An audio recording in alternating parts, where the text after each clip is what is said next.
Hello ladies and gentlemen, what's going on? Scott here, how you all doing? Today's December 29th, 2017 and it's time for a year reflection video.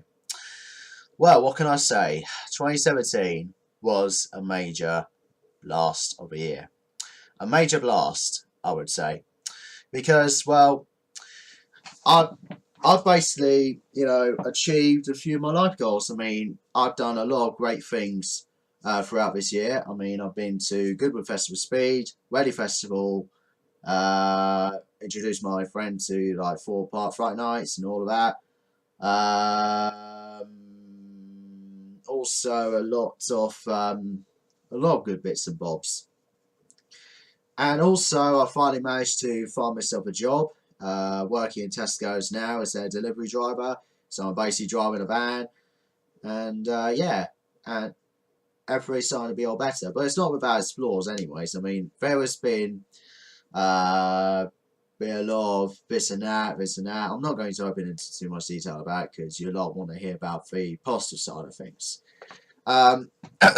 Now, basically, also I want to add that 2017 is also a year of mental health awareness, and basically, I want to say to the ladies and gentlemen, for thank you very much for all your help and support, and to thank you to all my friends and to the new people whom I've met throughout this year for giving me a lot of guidance, giving me a lot of help, giving me a lot of support, to help me throughout this whole year, to land me a job, to help me get out of my depression, and to put me in a better place. And even though that I'm maybe still in a better place to this day, I can still sometimes suffer from depression and anxiety and all of that. And I have Asperger's syndrome, which is basically a high functioning form of autism. It's just basically, I just kind of start to think that I kind of need to open up more about my feelings, which is something I do struggle with because, because it's basically in the study, people just think that, men, are very strong and tough and they never open up about their feelings, which is, it's not unusual, but it's not uncommon. It's sort of something that is very, very common nowadays. But it's sort of something that, people just think that men never open up their feelings. They are tough, but that's not true. Men do have feelings, they just need to kind of show it more often, and they need to kind of open up their feelings, and men need to know it's okay to cry, because they think people just think that men are pussies when it comes to crying. They're not pussies, they just basically need to start showing their feelings and things like that. It's sort of something like that. So yeah, I mean, I've been hearing about a lot throughout this year, all about mental health awareness and things like that. And for many people out there whom I've seen who are suffering from depression, anxiety, despair, many sorts, I want to offer my guidance and to offer my help as well. I mean, I know how you feel, go through a lot of tough times in your life, like you're suffering from depression, anxiety, and all of that, because I've seen it. I've had it before. I've seen it, and I've had it like a couple of times. And I know how it feels. It's not nice. It's not pleasant. But the truth is, right? The truth is, okay? The truth is, alright? You need to start opening up about your feelings. Just talk to someone who you can trust. Or even better, talk to a therapist. Just talk to people who you can trust at the end of the day. Because, you need to start opening up your feelings, because if you don't open up your feelings soon, you're going to end up doing something drastic, like jumping off a cliff, jumping off a bridge, or even worse, taking your own life. You don't want to do that. You would never ever want to take your own life, because you got to always think to yourself that you are definitely better and you are a strong, goodwill person who can do something for a change, or who can change for themselves, or just Show to yourself that you can change the world around. I mean, look at me. I mean, I suffer from depression. I mean, last year, right? Last year has been fucking horrendous for me. I lost my dog, my family dog, okay? Because she was diagnosed with cancer that cannot be cured.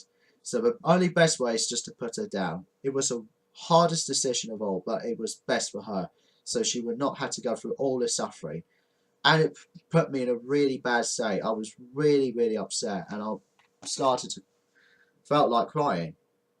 But I'm not a pussy.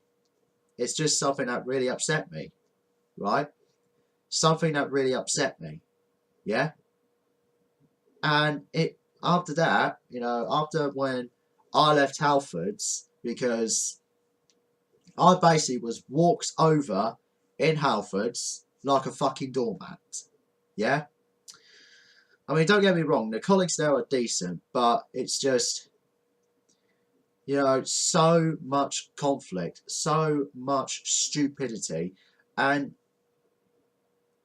the new manager could not give a single toss about colleagues and people and shit like that. I just felt like, you know what? I'm fucking off. See you later. And that's what I did. That's why. Because the manager, the new manager, was walking over me like I'm some sort of fucking doormat, right? I mean, my assistant manager from Halfords, yeah? I mean, as I have good relations with him, basically, you know, he understands and he knows that I have a condition and things like that because I told him, and you know, I've opened up about it, and so to a few other people, to my colleagues at work. But this new manager couldn't even give a single toss. I mean, my old manager at Halfords, I mean, he would never do that, but the new manager was just like an absolute cunt. So I did the inevitable and just walked out on him. Basically showed him something. But then after that, it was struggle finding another job, from job to job and job and job and job, and finally found something that to easily settle down in, which is working in Tesco's as a delivery driver. And I had loads of respect down there. Loads and loads more respect than what I got at Halfords, right? Don't get me wrong. I mean, yes, of course, Tesco's is not without its own fucking flaws. I mean, the communication is fucking shit. I mean, yes, of course, my communication is dreadful, but compared to my company, fucking hell, they really can't talk to a fucking goldfish. So much shit goes on in there, but the main thing they always do is give me so much respect, and they never, ever, ever, ever walk over me like I'm a doormat. They never, ever do that. They never put me on overtime without my permission. They let me choose it, which is great, because in Halfords, I was put on overtime without my permission, which is just wrong. Absolute fucking wrong. So yeah, whole story really. Also, I was basically getting mocked, and I do mean mocked, people thinking that, you know, I'm retarded, or I act all stupid and eccentric. Well, let me tell you one thing. One simple fucking thing, alright? Yes, of course I have special needs, but does that give you the right to call me fucking retarded or call me a fucking spastic? Who do you think you fucking are? Do you think I deserve this sort of treatment? For me to get called spastic or retard? And then I'll tell you what, some people think they have the decency or they have the audacity just to call people with special needs spastic or retarded. It's a discrimination against someone. It's absolute discrimination against someone with a disability. Yeah? And this is me being honest. It's absolute discrimination. Absolute disgusting. you know. But do you know what? I've absolutely toughened myself up. You know, I'm basically the nicest guy there is. But if you give me shit, throw shit in my face, I'll throw it to you back. Fair, isn't it? Right? Fair. It's fucking fair. You know, that's how I roll. If you don't like it, piss off. Because I'm not the sort of person to be fucked around with anymore.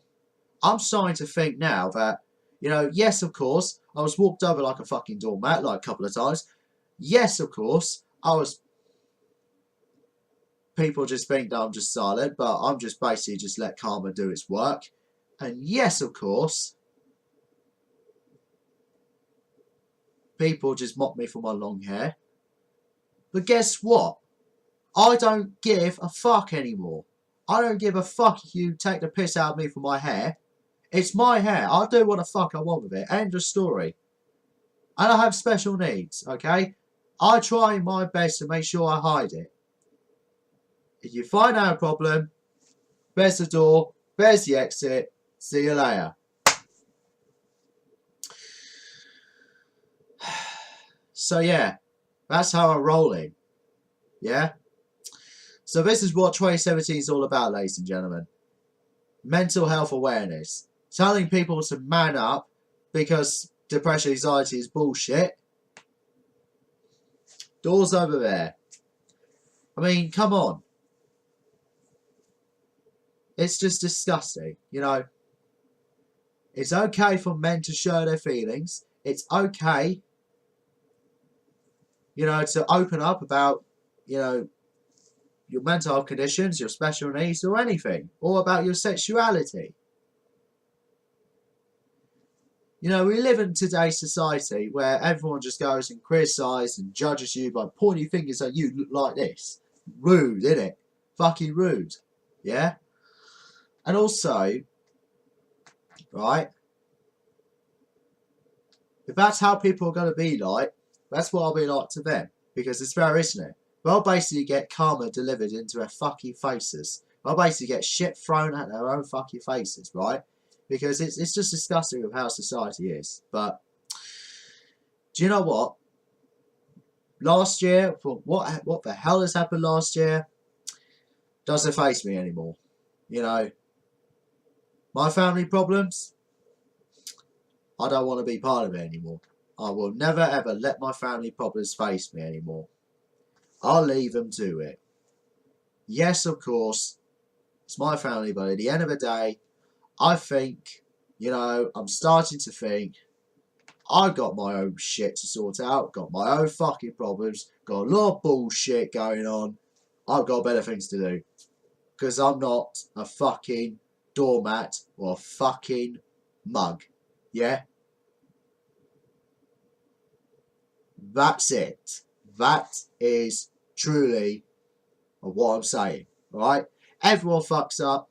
Everyone makes mistakes. That's life. I fuck up. I make mistakes. That's life. I learn from it.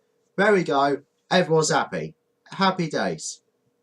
If people are holding grudges about it, guess what? Guess fucking what? People are going to hold grudges from like, well, 3 years ago, 4 years ago about some things that people have done. Well, let me tell you one thing. If you're going to hold a grudge on something, it's just going to cause a lot of shit for you. And I do mean a lot of fucking shit. So yeah, watch out when you hold grudges against others. Just because they did this and that. So yeah, that's what 2017 is. Opening up about, you know, mental health awareness and how I see what today's society is and how I see what people are like and how I see how people act and behave. But I tell you what, I'm not going to be involved in many people's problems. I don't want to be involved in my own family's problems. I don't want to be involved in so many people's problems. But if I'm involved in a problem that involves me, then I have a right to be involved. But the truth is, I ain't selfish. I ain't a cunt. I'm just a nice, friendly human being who likes to help people. That's me, right? But people just want to be like nasty, horrible cunts. Yeah. I just think, what purpose do they have in life? Do they just do this? Do they manipulate people for their own gain? God knows who they think they are. I mean, with politics going on, they basically have lost all common sense, like the Labour Party. It's just an absolute laughing stock. But anyways, I ain't going to keep on banging on about it. So yeah, I'm going to come to a conclusion that this is the end of the video. Like I said yet again, just want to say thank you to everyone who made 2017 feel special for me. You know, I really do appreciate it big time. And, you know, not only that, just want to say, you know, thanks to all my friends for all their love and support. You know, I couldn't go far without your help. So let's make 2018 a great year. Let's make next year a bloody good one, okay? And I hope 2017 has gone really well for you, like it has done for me. And let's make 2018 another great year. So, I'll see you all later, ladies and gentlemen. Happy New Year, and bring on the drinks. Scott, I got. Peace.